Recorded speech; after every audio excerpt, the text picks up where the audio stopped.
قال الله تعالى: أعوذ بالله من الشيطان الرجيم بسم الله الرحمن الرحيم الذين ينفقون أموالهم بالليل والنهار سرا وعلانية فلهم أجرهم عند ربهم ولا خوف عليهم ولا هم يحزنون. صدق الله العلي العظيم.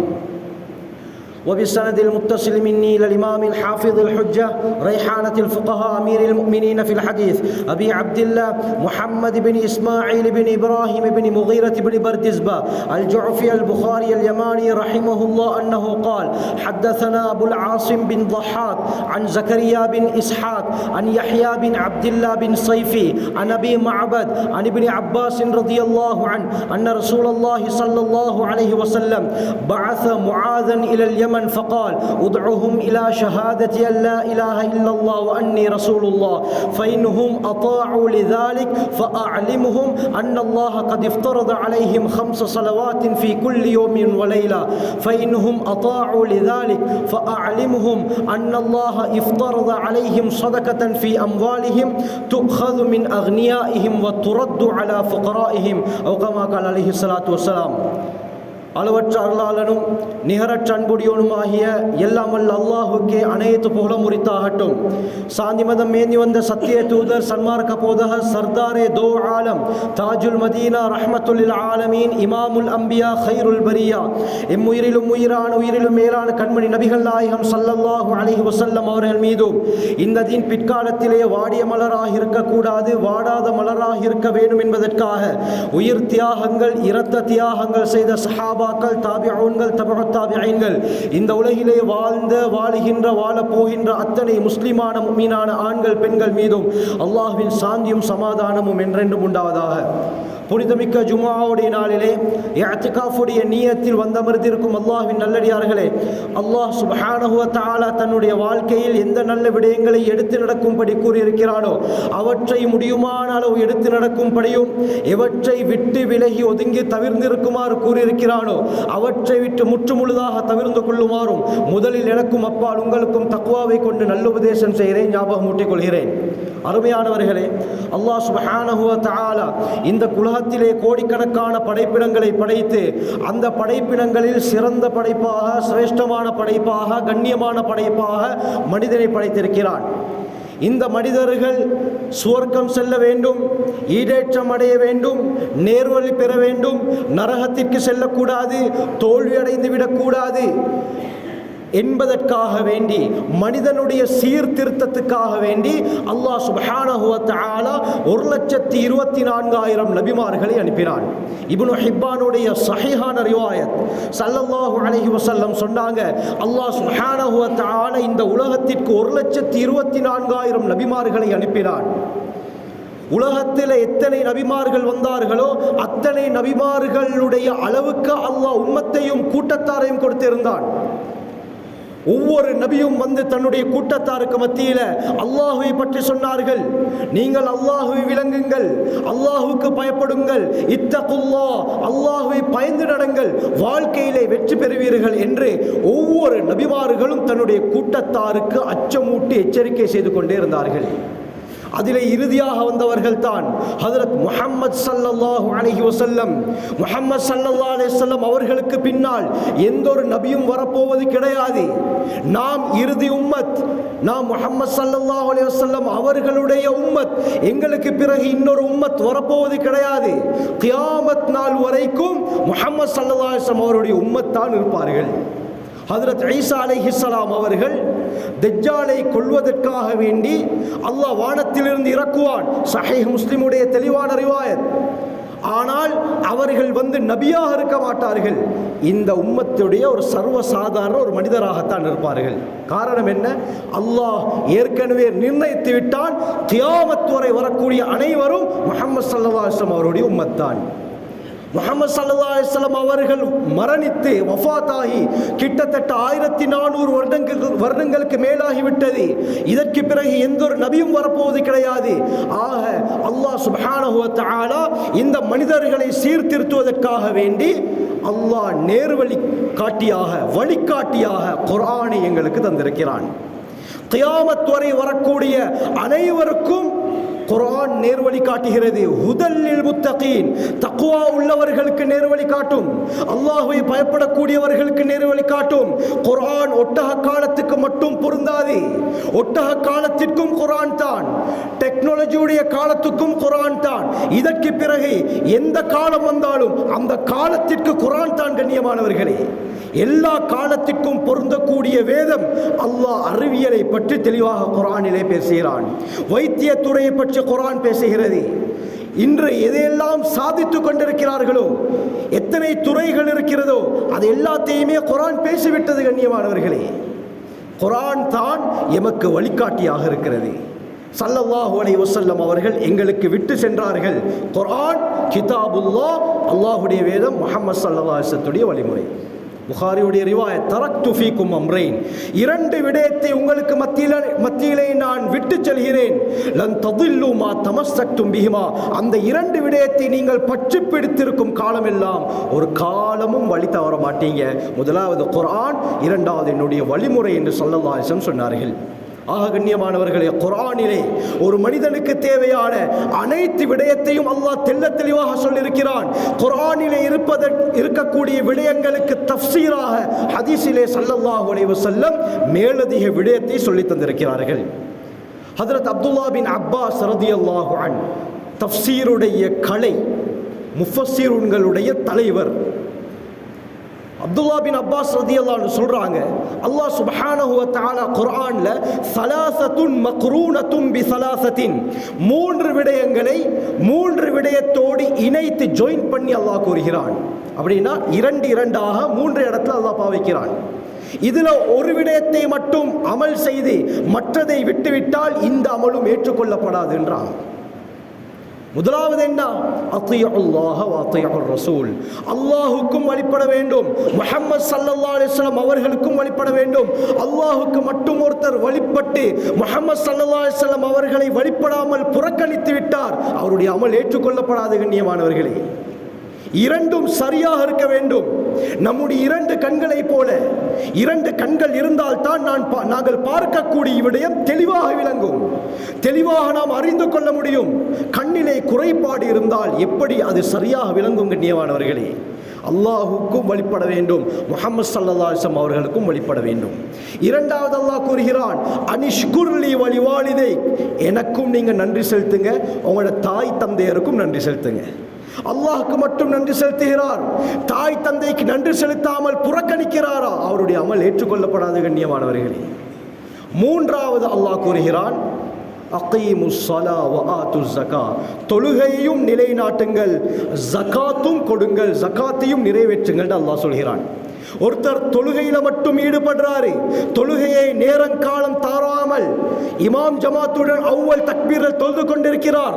அப்படி இருந்தும் அவருக்கு ஜகாத் கடமையாக இருந்தும் ஜகாத்தை கொடுக்கலையா, அவருடைய அமல் ஏற்றுக்கொள்ளப்படாத கண்ணியமானவர்களே. ஒருத்தர் ஜகாத்தை மட்டும் நிறைவேற்றுறார், தொழுகிறார் இல்லையா, விபரீதம் கண்ணியமானவர்களே. அல்லாஹ் நம் அனைவரையும் பாதுகாக்க வேண்டும். எல்லாமே சரியாக செய்ய வேண்டும். இந்த இரண்டு விடயங்களை சரியாக செய்தால்தான் நம்முடைய அமல்கள் அல்லாஹ்விடத்திலே ஏற்றுக்கொள்ளப்படும். தொழுகைக்கு எப்படி சிறப்புகள் சொல்லப்பட்டிருக்கிறதோ, தொழுதால் இன்னென்ன பலன்கள் கிடைக்கும் என்று எப்படி சொல்லப்பட்டிருக்கிறதோ, இதே போல ஜகாத்துக்கும் சொல்லப்பட்டிருக்கிறது. ஜகாத் கொடுப்பதினால் கிடைக்கக்கூடிய நன்மை அதுவும் சொல்லப்பட்டிருக்கிறது கண்ணியமானவர்களே. ஆச்சரியமான அமல், நாம் கட்டாயமாக செய்ய வேண்டிய அமல்.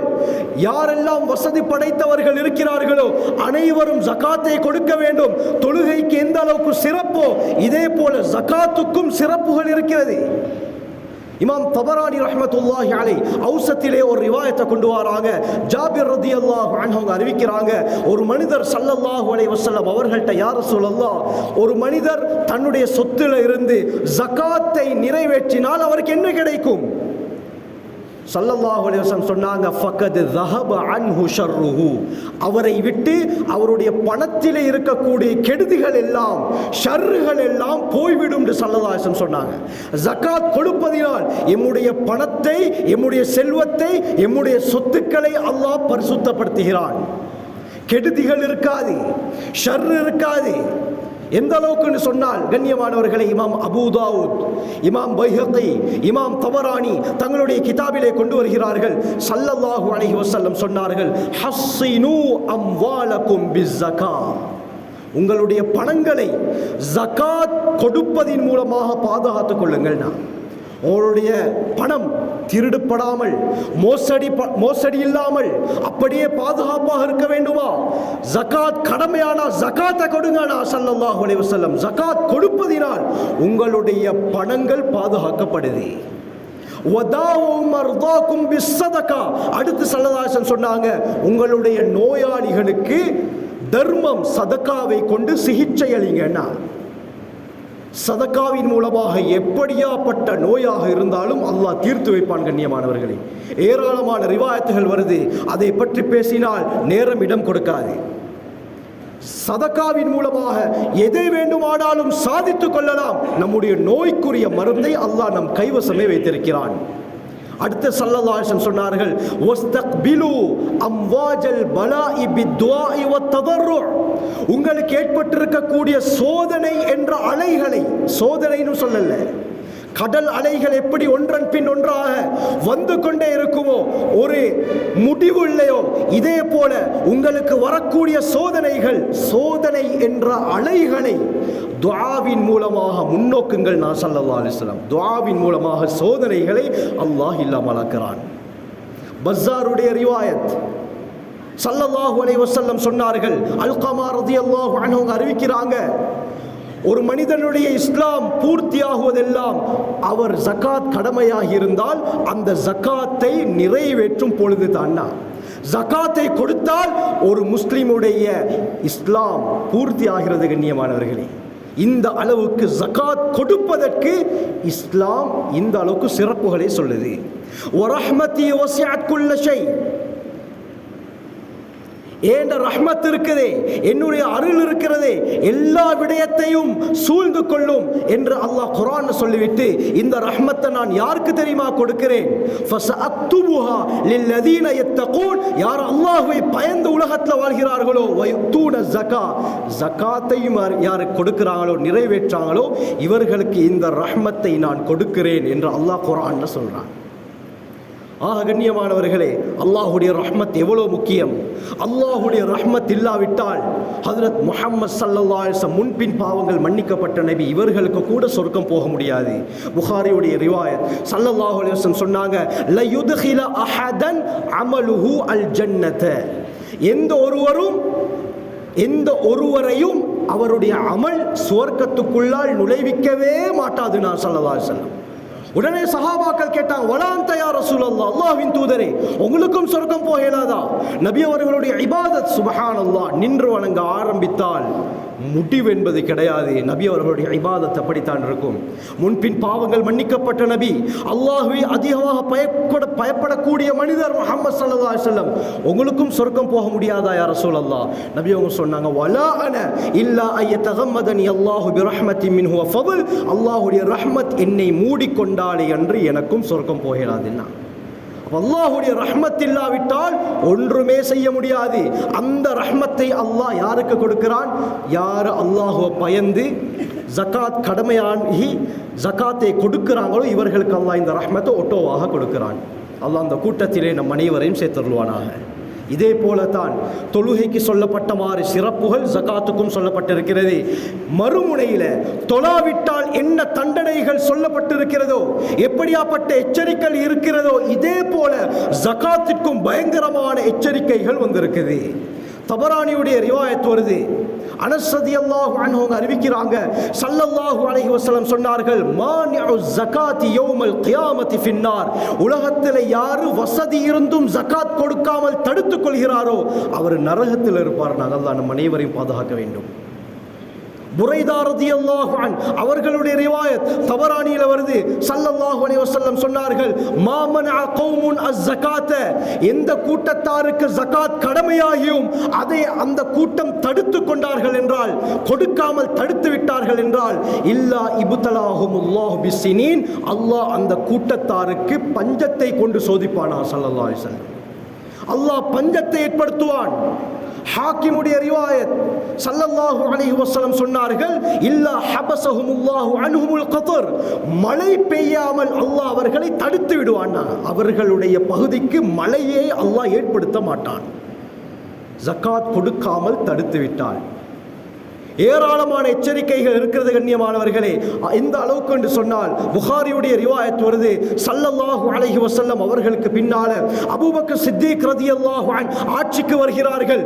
அபூபக்கர் சித்திக் ரலியல்லாஹுடைய காலத்தில் பலவிதமான குழப்பங்கள் ஏற்படுது. இமாம் நசாயி தெளிவாக இதை பற்றி குறிப்பிடுறாங்க.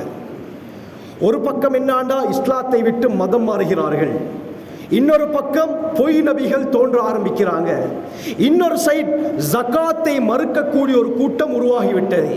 ஸல்லல்லாஹு அலைஹி வஸல்லம் காலத்தில் மட்டும்தான் ஜகாத் வாஜிபாக இருந்தது, அவர்கள் மரணித்து விட்டார்கள். இந்த காலத்தில் ஜகாத் எங்களுக்கு கடமல்ல, ஜகாத்தை கொடுக்காமல் மறுக்கக்கூடிய ஒரு கூட்டம் உருவானது. உடனே அபூபக்கர் சித்திக் ரலியல்லாஹு அன்ஹு என்ன செய்தார்கள், ல உகாத்திலன்ன மன் ஃபர்ரக பைன ஸலாத்தி வ ஸகாத், தொழுகைக்கும் ஜகாத்துக்கும் மத்தியில் யார் பிரிவினை ஏற்படுத்த அவரோடு நான் யுத்தம் செய்வேன்.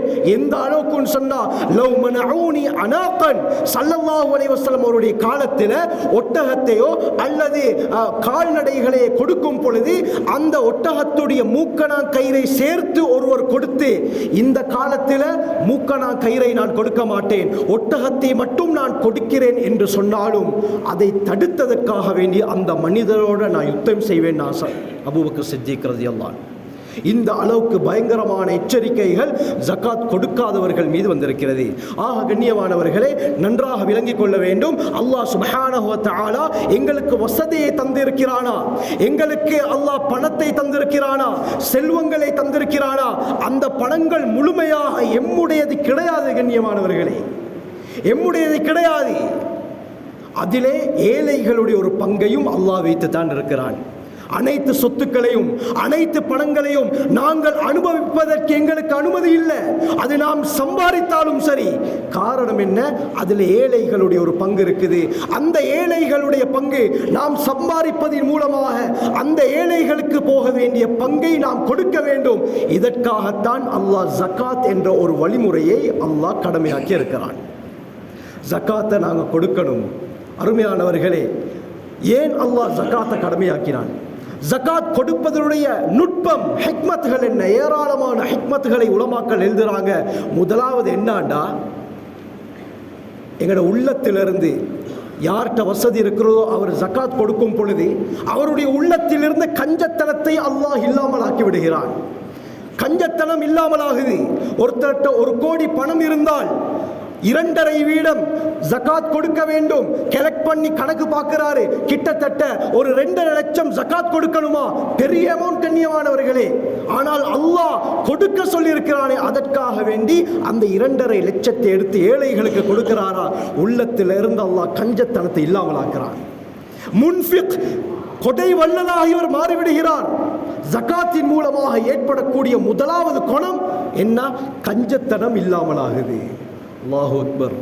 கஞ்சத்தனம் பயங்கரம், ஷைத்தானுடைய குணம் என்பதாக குர்ஆன் அல்லாஹ் சொல்றான். மறுமை நாளுடைய அடையாளம் புகாரி முஸ்லிமுடைய ரிவாயத் வருது. கஞ்சத்தனம் அதிகரிக்கும்டா மக்களுக்கு மத்தியில். கஞ்சத்தனம் அதிகரிப்பது மறுமை நாளுடைய அடையாளம் என்று ஸல்லல்லாஹு அலைஹி வஸல்லம் சொன்னார்கள். இரண்டாவது கண்ணியமானவர்கள், ஜகாத் கொடுப்பதினால் அல் முசாவாத், எல்லா மனிதர்களுக்கு மத்தியில் சமத்துவம் ஏற்படுது. ஏழை பணக்காரர் என்ற அந்த பிரிவினை இல்லாமலாகி ஏழைகளுக்கும் பணம் போய் சேருது, அவர்களும் சந்தோஷமாக இருக்க ஆரம்பிக்கிறாங்க. மூன்றாவது விடயம் தான் ஃபர்ஹுல் குலூப், உள்ளங்கள் சந்தோஷம் அடையுது. கஷ்டத்தில் இருக்கும் பொழுது திடீர்னு ஒருவர் வந்து கதவை தட்டி, இந்தாங்க என்ற ஜகாத்துடைய பணத்தை இந்த வருஷம் உங்களுக்கு நான் கொடுக்கிறேன் என்று சொல்லி அதை கொடுத்தால் அவருடைய உள்ளம் எந்த அளவுக்கு சந்தோஷப்படும். அல்லாஹ் விரும்புகிறான் கண்ணியமானவர்களே. நான்காவது முக்கியமான விடயம்தான், உலகத்தில் பஞ்சத்தின் காலமாகத்தான் இந்த களவு என்பது ஏற்படுது. பஞ்சம், வறுமையின் காரணமாகத்தான் களவு என்பது உலகத்தில் ஏற்படுது. களவெடுக்க ஆரம்பிக்கிறார்கள். ஜகாத்தை சரிவர கொடுக்கும் பொழுது இந்த கஞ்சம், அதாவது இந்த திருட்டு, இந்த களவு என்பது மனிதர்களுக்கு மத்தியிலிருந்து இல்லாமல் ஆக்கப்படுது. ஏன்? ஜகாத் சரிவர ஏழைக்கு போய் சேருது, அவருக்கு பஞ்சம் இல்லாமல் ஆகுது. திரும்ப எதற்கு அவர் திருட வேண்டும்? அல்லாஹ் பலவிதமான ஹிக்மத்துகளை இதில் வச்சிருக்கிறான். அடுத்து முக்கியமான தான் கண்ணியமானவர்களே, நாங்கள் ஜக்காத் கொடுப்பதாக இருந்தால் கொடுப்பதின் மூலமாக எங்களுடைய பணத்தை அல்லாஹ் பரிசுத்தப்படுத்துகிறான். ஜக்காத் என்றாலே கருத்து என்ன? பரிசுத்தமானது, வளர்ச்சி அடையக்கூடியது. நாம் கொடுப்பதினால் வெளிரங்கத்தில் எங்களுடைய பணம் குறைவது போல் இருக்கும், ஆனால் அல்லாஹ் அதிகரித்து தான் தருகிறான். கண்ணியமானவர்களே, இந்த வருடம் ஒரு அமௌண்ட் நீங்க ஜக்காத் கொடுத்தா நீங்க செக் பண்ணி பாருங்க, இன்ஷா அல்லாஹ் அடுத்த வருடம் இதை விட கூடத்தான் உங்களுக்கு கிடைச்சிருக்கும். ஜக்காத்தினால கிடைக்கக்கூடிய வெகுமதி. ஆறாவது முக்கியமான ஹிக்மத் தான் சத்துல் ஃபக்ர். மனிதர்கள்ட்ட வறுமை அடியோடு இல்லாமலாகுது. வறுமை அடியோடு இல்லாமலாகுது.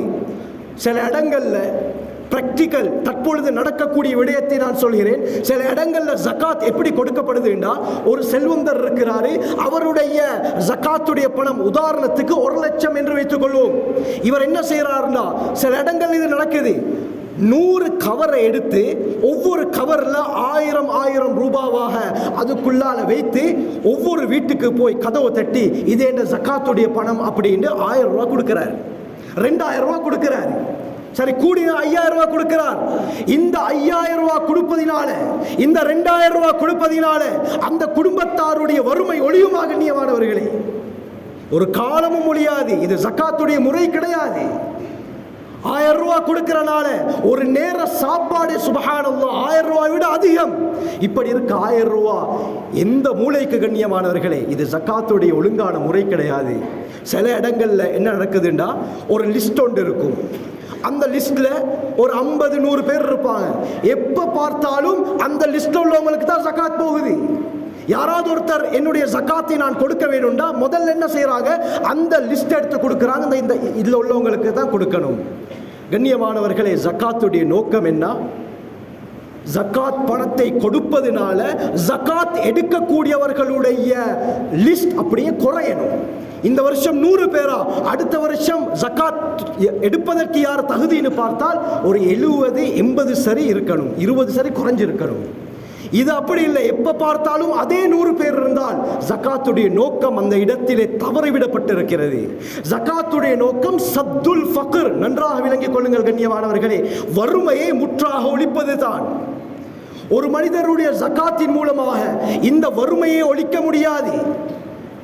ஒருவர் அவருடைய வியாபார பொருட்கள் எல்லாத்தையுமே ஸ்டாக் எல்லாத்தையும் பார்த்து ஒரு அமௌண்ட் வருது, இவர் அந்த பணத்தை எடுத்து இவர் விரும்பியவருக்கு ஜகாத்தை கொடுக்கிறாரா, பூர்த்தியான முறையில் அந்த வறுமை ஒழியாது. காரணம் என்ன? அவர் கொஞ்சம் கொஞ்சமா பிரித்து தான் கொடுப்பாரு. அப்போ ஒரு மனிதருடைய வறுமை முழுமையாக ஒழிய வேண்டும் என்று சொன்னால் இஸ்லாம் அதற்கு ஒரு வழியை காட்டுது. அதுதான் கூட்டு ஜகாத். கூட்டு ஜகாத்திலே இந்த விடயங்களை நாம் சாதித்து காட்டலாம். கூட்டு ஜகாத் என்ற அடிப்படையில் ஊர்ல யாருக்கெல்லாம் ஒரு 100 பேர் இருக்கிறாங்க, அந்த 100 பேர் ஜகாத் கொடுக்கக்கூடிய லிஸ்ட்ல இருக்கிறாங்களா, இப்ப என்ன செய்வாங்க, மஸ்ஜித்ல ஒரு கமிட்டி போடுவாங்க, ஒரு குழுவை தயாரிப்பாங்க. அல்ஹம்துலில்லாஹ் உங்களோட ஊர்லயும் இப்படி கூட்டு ஜகாத்துக்காக வேண்டி ஒரு கமிட்டி போடப்பட்டிருக்கிறது. கமிட்டியிலே இருக்கக்கூடியவர்கள் என்ன செய்யணும், இந்த விஷயத்துல அனுபவசாலிகள் யார் இருக்கிறார், பல இடங்கள்ல ஸ்ரீலங்காவில் பல இடங்கள்ல கூட்டு ஜகாத்தின் மூலமாக எத்தனை விடயத்தை சாதித்து காட்டிருக்கிறார்கள். வெளம்போடை எடுத்துக்கொள்ளலாம், அக்குர்னை எடுத்துக்கொள்ளலாம், கண்டி போன்ற பகுதிகளில் எத்தனையோ மஹல்லாக்கள்ல சாதித்து காட்டிருக்கிறார்கள். ஆக இந்த கமிட்டியில் இருக்கக்கூடியவர்கள் என்ன செய்யணும், இவர்களிடத்திலே ஒரு திட்டங்கள் இருக்கும், அந்த திட்டத்தை எடுத்துக்கொண்டு இந்த சாதித்து காட்டினார்களே அவர்கள்ட்ட போய் மஷூரா செய்து கொள்வது, ஆலோசனை செய்கிறது, எப்படி செய்யலாம். அவர்கள் சில திட்டங்களை சொல்வார்கள். அப்பொழுது எங்களுக்கு இன்னும் இந்த விஷயத்தில் அல்லாஹ் ஒரு உதிப்பை ஏற்படுத்துவான். பிறகு கண்ணியமானவர்களே, இந்த கமிட்டியில் இருக்கக்கூடிய என்ன செய்வாங்க, ஊரில் யாருக்கெல்லாம் ஜகாத் கடமையாக இருக்குதோ அவர்களுடைய லிஸ்ட் எடுத்து அவர்களுக்கு எவ்வளோ ஜகாத் என்ற அந்த பணத்துடைய விபரத்தையும் எடுத்து கலெக்ட் பண்ணுவாங்க. இந்த கமிட்டி என்ன செய்வார்கள், அந்த ஜகாத் அந்த ஊரில் இருக்கக்கூடிய அனைவருடைய ஜகாத்தையும் இவர்கள் கலெக்ட் பண்ணுவார்கள். இந்த நேரத்தில் கண்ணியமானவர்கள் 100 பேருடைய ஜகாத்துடைய பணமும் ஒரே இடத்திலே ஒன்று சேர்கிறது. இப்ப என்ன நடக்குது, ஊர்ல யார் தேவையுள்ளவர்கள் இருக்கிறார்கள், யார் மிகப்பெரிய வறுமையில் இருக்கிறார் என்று நாங்கள் அலசி ஆராய்ந்து அவர்களுக்கு முழுமையாக ஜகாத்துடைய பணம் கொடுக்கப்படும். இதன் மூலமாக வறுமை இல்லாமல் ஆகுது. தொழில் இல்லாமல் இருப்பார்கள், தொழில் உள்ளவர்களுக்கு நிரந்தர தொழிலை ஏற்பாடு செய்து கொடுக்க முடியும் கூட்டு ஜகாத் மூலமாக.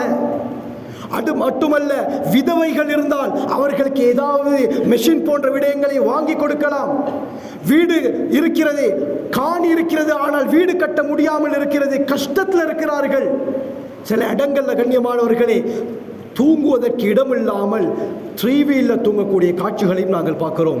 இப்படியாப்பட்டவர்களுக்கு வீடு கட்டுவதற்கு உதவி செய்யலாம். தீராத நோய், கிட்னி ஃபெயிலியர், சுகர், இப்படி இருக்கக்கூடியவர்களுக்கு அவர்களுக்கு தேவையான பணத்தை கொடுத்து உதவி செய்யலாம். ஏழை குமரு பெண்கள் திருமணம் முடிக்காமல் இருப்பார்கள், அவர்களுடைய இந்த காரியத்தை செய்து கொடுக்கலாம். இது போன்ற பல விடயங்கள் இந்த கூட்டு ஜகாத்தின் மூலமாக சாதிக்கலாம். இப்படி செய்தால் அல்லாஹ்வுடைய கிருபையால இந்த ஊர்ல வறுமையுடைய விகிதாசாரம் குறைய ஆரம்பிக்கும். 100 பேர் இருந்தால் 100 பேருக்கும் கொடுக்கணும் என்ற அவசியம் இல்லை. ஒரு 20 பேர், ஒரு 25 பேரை தேர்ந்தெடுத்து அவர்களுக்கு முழுமையாக அவர்களுடைய தேவை பூர்த்தியாகும் அளவுக்கு நாங்கள் கொடுக்கிறது. சிலர் கடினமான கடன்ல இருப்பாங்க, 10 லட்சம் 15 லட்சம் கடன் கொடுக்க முடியாத நிலைமை. இந்த நேரத்தில் ஜகாத், கூட்டு ஜகாத்தின் மூலமாக அவர்களுடைய கடனை அடைத்து வைக்கலாம். ஏராளமான திட்டங்கள் இருக்கிறது கண்ணியமானவர்களே. இப்படி செய்யும் பொழுது என்ன நடக்குது? வறுமை கோட்டில் இருக்கக்கூடியவர்களுடைய விகிதாசாரம் குறைய ஆரம்பிக்குது. அது மட்டுமல்லாமல் இந்த ஜகாத் கொடுப்பதனால, கூட்டு ஜகாத் கொடுப்பதனால் இன்னொரு முக்கியமான விஷயம் என்ன? இந்த வருடம் யாரு எடுக்கிற லிஸ்ட்ல இருக்கிறாரோ அடுத்த வருஷம் இன்ஷா அல்லாஹ் கொடுக்கிற லிஸ்ட்ல இவர் வந்து விடுவார், கொடுக்கக்கூடியவராக மாறிவிடுவார். அந்த அளவுக்கு தேவை பூர்த்தியாகும் அளவுக்கு ஜகாத் கொடுக்க வேண்டும். அல்லாஹ் சுப்ஹானஹு வ தஆலா இந்த கூட்டு ஜகாத்தில் இப்படியாப்பட்ட பரக்கத்தை வைத்திருக்கிறார். இந்த ஜகாத் சம்பந்தமான ஏராளமான சட்டத்திட்டங்கள் இருக்கிறது. எவ்வளவு நாங்கள் கொடுக்க வேண்டும், எவ்வளவு நாங்கள் எந்த விகிதாசாரம் அடிப்படையில் கொடுக்கலாம், யாருக்கு கொடுக்கலாம் என்ற விடயங்கள் எல்லாம் இந்த ஜகாத்துடைய விஷயத்தில் இருக்குது. இதை கவனித்து தான் உங்களோட மஸ்ஜிதில் வரக்கூடிய 16ஆம் தேதி ஞாயிற்றுக்கிழமை ஒரு செமினார் அரேஞ்ச் பண்ணி இருக்கிறாங்க. தூரத்துல இருந்து ஒரு முக்கியமான ஆலிம் வருகிறார். உங்களுக்கு தேவையான சட்ட திட்டங்கள், சந்தேகங்களை அவர்கள்ட்ட கேட்டு உங்களுக்கு கிளியர் பண்ணி கொள்ள முடியும். ஆக கண்ணியமானவர்களே, இந்த ஜகாத் கொடுப்பதினால் அல்லாஹ் குர்ஆன் என்ன சொல்கிறான்? வமா அன்ஃபக்தும் மின் ஷைஇன் ஃபஹுவ யுக்லிஃபு. நீங்கள் எதை செலவழிக்கிறீர்களோ அல்லாஹ் அதற்கு பிரதி உபகாரம் உங்களுக்கு நிச்சயம் தருவான். குர்ஆன் பேசுகிறது. சஹீஹ் முஸ்லிமுடைய ரிவாயத். நாங்கள் நினைக்கலாம் எங்களுடைய பணம், எங்களுடைய வியாபார பொருட்களுடைய ஜகாத் ஒரு 5 லட்சம் 10 லட்சம் இருக்குது, இவ்வளவு பெரிய அமௌண்ட்டை நான் கொடுக்கிறதா என்று எங்களுடைய மனம் சொல்லும். ஷைத்தான் இப்படியாப்பட்ட எண்ணத்தை போடுவான். இதையும் இல்லாமலாக்கி நான் அல்லாஹ்வுக்காக வேண்டி, அல்லாஹ் கடமையாக்கினான் என்ற நோக்கத்துக்காக வேண்டி கொடுத்தால், கண்ணியமானவர்களே, ஸல்லல்லாஹு அலைஹி வஸல்லம் சொன்னார்கள், மா நகஸத் ஸதகத்தும் மின் மாலின். கொடுப்பதினால உங்களுடைய பணத்தில் எந்த ஒரு குறையும் ஏற்படாது. புகாரியுடைய ரிவாயத். அல்லாஹ் கூறுகிறான், இப்னு ஆதம், ஆதமுடைய மகனே, அன்ஃபிக், நீ செலவழி, உன்ஃபிக் அலை, உனக்கு நான் செலவழிக்கிறேன் என்று அல்லாஹ் கூறுகிறான். ஆக ஜகாத்துடைய பணத்தை கொடுப்பதனால் எந்த ஒரு குறையும் ஏற்பட போவதில்லை. அதனால் இந்த மஹல்லாவில், இந்த மஸ்ஜிதில் எத்தனை செல்வந்தர்கள் இருக்கிறார்களோ, எத்தனை தனவந்தர்கள் இருக்கிறார்களோ, அவர்களுடைய ஜகாத்தை சரியாக கலெக்ட் பண்ணி கொடுக்கும் பொழுது இந்த மஹல்லாவில், இந்த ஊரில் ஏழைகள் என்றவர்கள் இருக்கவே மாட்டார்கள். கண்ணியமானவர்களே, பெருநாள் என்று நாம் மட்டும் தான் சந்தோஷமாக இருப்பதா? சில இடங்களில் பெருநாள்ல ஆக்கி சாப்பிடுவதற்கு கூட காசு இல்லாத எத்தனை ஏழைகள் இருந்து கொண்டிருக்கிறார்கள். அவர்களுடைய உள்ளத்தை குளிர வைத்தால் அல்லாஹ் நம்முடைய வாழ்க்கையை குளிர வைப்பான். ஆகவே நாம் நம் வாழ்க்கையை சிறந்த முறையில் அமைத்துக் கொள்ள வல்ல அல்லாஹ் நம் அனைவருக்கும் கிருபை செய்வானாக. சிறந்த முறையிலே அல்லாஹ் எந்த விடயங்களை எடுத்து நடக்கும்படி சொல்லியிருக்கிறானோ அந்த விடயங்களை எடுத்து நடக்கக்கூடிய கூட்டத்தில் அல்லாஹ் நம் அனைவரையும் சேர்த்தருள்வானாக. ஜஸாக்குமுல்லாஹு கைர். வாஹிரு தஅவானா அல்ஹம்துலில்லாஹி ரப்பில் ஆலமீன்.